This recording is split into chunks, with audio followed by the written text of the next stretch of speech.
Oi pessoal, boa tarde. Seguimos aí nossos estudos. Vamos falar agora de habeas data, tá certo? Nossa terceira ação constitucional.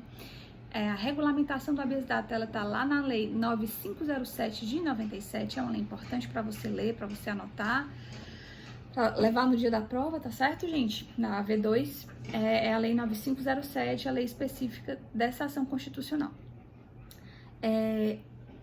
O habeas data, gente, é uma ação recente, é uma ação de previsão a partir da Constituição de 88 e ela é fruto de uma dificuldade que surgiu durante a época da ditadura militar, que era a grave violação por parte do Estado, tá, de informações privadas a respeito da pessoa, a respeito do cidadão, né? O Estado, ele tinha informações a respeito da pessoa, a pessoa ia a esses órgãos públicos requerer essas informações a seu respeito, e aí elas eram simplesmente negadas com base em segurança nacional, etc. E foram essas as motivações para que o habeas corpus fosse criado a partir da Constituição de 88, tá certo? Então, é uma ação nossa, né, característica aqui do Brasil e recente, porque surgiu após a Constituição, né, a Constituição de 88. Quais são as finalidades, gente, do habeas data? Começando aí com o primeiro tópico, né? Aliás, o primeiro tópico seria a definição, né? O habeas data é a ação constitucional utilizada para a proteção da informação da pessoa do impetrante, tá certo? Ela assegura o direito à informação, não de terceiros, tá certo? Mas da pessoa do impetrante. Com isso eu tô querendo dizer o quê? Que eu, Tainá, eu só posso impetrar habeas data a favor de uma informação a meu respeito. Eu não posso impetrar um habeas data a favor de uma informação do meu marido, da minha mãe, do meu pai, do meu filho, tá certo? Cada pessoa impetra o habeas data para obter informação a seu respeito. Em relação às finalidades do habeas data, existem 3 finalidades do habeas data, de acordo com o artigo 7º da Lei 9507. Primeiro, para assegurar o conhecimento a uma informação relativa à pessoa do impetrante, então a pessoa não tem conhecimento da informação que está lá no banco de dados. 2, para retificação de uma informação, então a pessoa até sabe qual a informação que tem, mas ela quer retificar e foi negada ilegalmente. E a terceira é para o acréscimo de informações, a anotação, né, de novas informações em um determinado banco de dados. Essa terceira finalidade, ela não está prevista expressamente lá na Constituição, no artigo 5º, inciso 72, que é o artigo da Constituição que fundamenta o habeas data. Lá só está falando das 2 primeiras hipóteses, que é retificação ou conhecimento da informação. E aí o artigo 7º da lei do habeas data inclui uma terceira possibilidade, não há problema algum, né, na lei infraconstitucional ampliar um direito fundamental, e aí traz essa terceira possibilidade para anotação, ou seja, acréscimo de informações a respeito da pessoa do impetrante, tá certo? Bom, em relação ao cabimento, passando para, nós vimos aí o primeiro tópico, né, o conceito, o segundo tópico, finalidade, agora passando para o cabimento, terceiro ponto. E aí eu queria falar para vocês, gente, do interesse de agir, né? É necessário que haja negativa na via administrativa, quer dizer, você só vai impetrar o habeas data depois que o seu habeas data ele foi negado por autoridade administrativa, quer dizer, você primeiro tem que ter tentado conseguir a informação, ou a retificação, ou o acréscimo da informação, você tem que ter tentado lá no órgão, no Detran, no INSS, na Receita Federal, por exemplo, você tem que ter tentado, e aí deu errado, você não conseguiu de forma ilegal, era para você ter conseguido e não conseguiu, e aí você pode utilizar o habeas data a seu favor, tá certo? Então, precisa efetivamente da negativa na via administrativa. Muitos autores, inclusive, afirmam que é preciso o esgotamento da via administrativa. Quer dizer, você precisa tentar em todas as instâncias da via administrativa, imagine aí no Detran, no INSS, na Receita, é preciso você tentar ao máximo nesse órgão, e só a partir do esgotamento da via administrativa é que haveria para você o direito de impetrar habeas data judicialmente, tá certo? Tanto que lá na lei do habeas data, lá no artigo 8º, parágrafo único, exige-se que na petição inicial você prove, né, a recusa do acesso à informação, a recusa do acesso à retificação ou da recusa do acesso à anotação, tá certo? Agora, às vezes acontece da autoridade nem diz que sim, nem diz que não, simplesmente não dá resposta. Aí, em caso de omissão, também é cabível habeas data, certo? Então, em regra, é preciso dar negativa na via administrativa, né? Exceto se a autoridade, você tentou na via administrativa, mas a autoridade foi silente, ela foi omissa, nem disse que sim, nem disse que não em relação ao seu pedido. E aí, o artigo 8º diz: em caso de recusa ao acesso à informação ou em caso de retificação, o prazo... Em caso de recusa ao acesso à informação, o prazo é de 10 dias, certo? Então, se passou 10 dias do seu pedido e a autoridade não deu a resposta, aí já nasce para você o direito de impetrar habeas data em face da omissão administrativa. Em caso de recusa de retificação ou de acréscimo de informação, o prazo vai ser de 15 dias, tá certo? Por exemplo, o Detran, né, para retificar um dado em relação ao proprietário do veículo, INSS em relação à contabilização de período de tempo de serviço, né, são exemplos em que o habeas data poderia ser cabível para retificação de dado depois da inclusão de sobrenome em virtude do casamento, tá? São situações em que cabe habeas data. Quando é que não cabe habeas data, gente? Situações que já chegaram e já foram uniformizadas pela jurisprudência do STJ.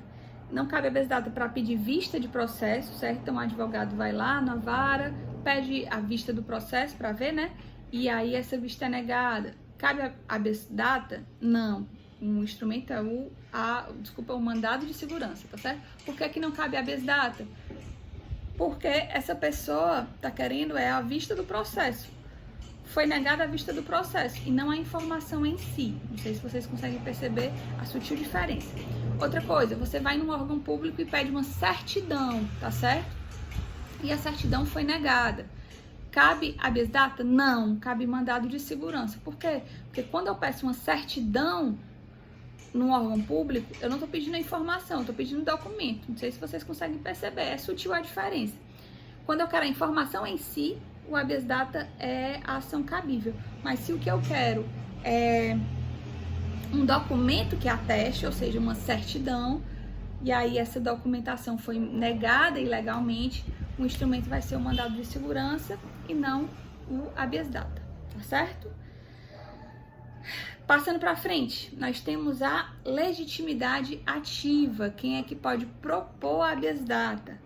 Pessoal, qualquer pessoa física ou jurídica, brasileira ou estrangeira, pessoa jurídica de direito público ou privado, quer dizer, qualquer pessoa que tenha uma informação a seu respeito e essa informação ela foi negada de forma ilegal, ou acesso à retificação ou acréscimo da informação, né, por parte de autoridade. Então, pode inclusive pessoa jurídica, tá certo?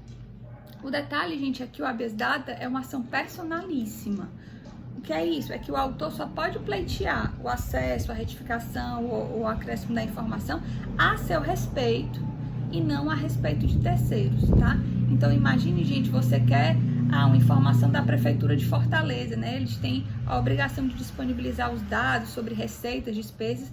Então, eu vou lá na Secretaria de Finanças, faço requerimento de uma determinada informação sobre receita e despesa do município e a Secretaria de Finanças simplesmente nega de forma ilegal, né, contrariando a lei de acesso à informação pública e tudo.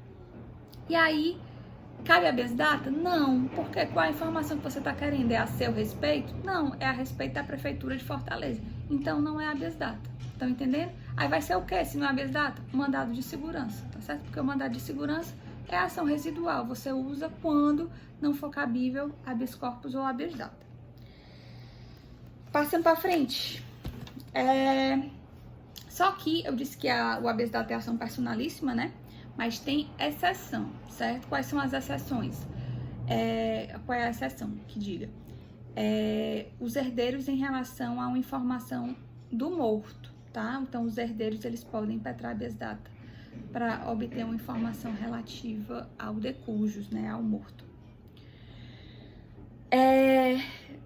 Passando para frente, nós temos a legitimidade passiva, tá? Quem é que pode ser réu em habeas data? E aí podem ser autoridades públicas ou autoridades privadas, pessoas jurídicas ou pessoas físicas públicas ou privadas. Imagine, gente, o SPC, o Serasa, tá certo? Eles contêm bancos de dados que são de caráter público, embora eles sejam pessoas jurídicas de direito privado. Então, cabe, gente, um habeas data em face do SPC e do Serasa, mesmo sendo pessoas jurídicas de direito privado. Por quê? Porque eles contêm um banco de dados de caráter público, tá certo? Então, você pode impetrar habeas data tanto em face de uma entidade governamental, como essas que eu dei o exemplo, contra o Detran, né, o INSS, etc., como pode ser em face de uma pessoa jurídica de direito privado, tá? Mas desde que essa pessoa jurídica de direito privado tenha, né, um banco de dados de caráter público, como é o caso do SPC, do Serasa, tá certo? E de outras empresas que fazem essa questão de cadastro de restrição de crédito, etc. São os mais comuns. Não cabe o quê? Pedido de danos morais, tá certo? Em habeas data, não cabe. O habeas data você só pode utilizar para aquelas 3 finalidades que eu falei. Ou para ter acesso à informação, ou para retificação, ou para acréscimo de informação.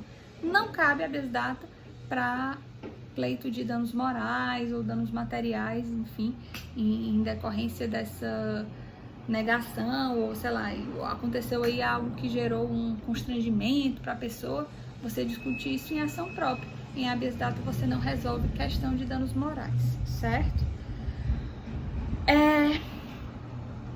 Em relação a dados sigilosos para a defesa nacional, né? Há quem diga que o habeas data não poderia ser utilizado em razão de dados em que, por exemplo, o Ministério da Defesa, sei lá, que era o que acontecia muito na época da ditadura militar, dizer que era para a segurança nacional, então o dado não era fornecido, mesmo sendo a respeito do impetrante, certo?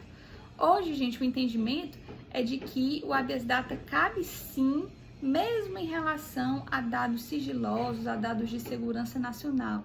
O impetrante tem direito a saber o que é que o Estado tem a seu respeito, tá certo? Isso eu tô falando, né, especificamente de entidades governamentais. Todo cidadão tem direito a saber o que é que o Estado anda guardando de informação a seu respeito, ainda que seja alegado pelo Estado que é questão de segurança nacional. Você tem o direito de saber. Agora, se eu estiver falando de pessoas jurídicas de direito privado, né, aí você só vai poder impetrar o habeas data se esse banco de dados for de caráter público, tá certo? Bom, passando para frente, em relação à competência para o julgamento, a competência para julgamento, ela está lá prevista no artigo 20 da lei do habeas data, que é a lei 9507 de 97. O artigo 20 vai estabelecer bem direitinho as regras de competência e elas são as mesmas do mandado de segurança, tá? Então, eu não vou me alongar na explicação da competência, porque é só você anotar aí que são as mesmas regras em relação ao mandado de segurança, que nós já vimos, tá certo? E elas constam de forma taxativa lá, ou na verdade, de uma forma bem didática, no artigo 20 da lei do habeas data. E aí, passando para frente, nós temos regras de procedimento, né? O habeas data começa com a via administrativa, né? Numa fase pré-judicial, né? Antes de impetrar a ação, de ajuizar a ação. E essa fase anterior ao processo é justamente quando a pessoa, né, que quer a informação vai lá no órgão, administrativamente tenta, a partir da negativa ou a partir da omissão administrativa, é que vai surgir o direito para ela de impetrar o habeas corpus judicialmente. E aí o processo de habeas data também é um processo célere, é um processo sem audiência, tá certo? A participação do Ministério Público só vai acontecer se o Ministério Público entender que há interesse público na demanda. assim, ele precisa ser chamado, né? A mesma coisa do mandado de segurança, ele precisa ser chamado, mas só vai se manifestar quando entender que há interesse público, tá? Liminar é possível, em habeas data é possível, não tem na lei expressamente, mas é uma construção da jurisprudência. Em relação à prioridade, o habeas data também tem prioridade para julgamento, perdendo para o habeas corpus e para o mandado de segurança, tá certo?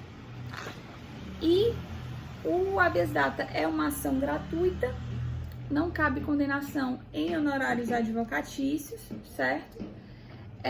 Você não precisa também de advogado para impetrar o seu habeas data. Habeas data e habeas corpus você pode impetrar sem advogado e não paga custas, é uma ação efetivamente gratuita.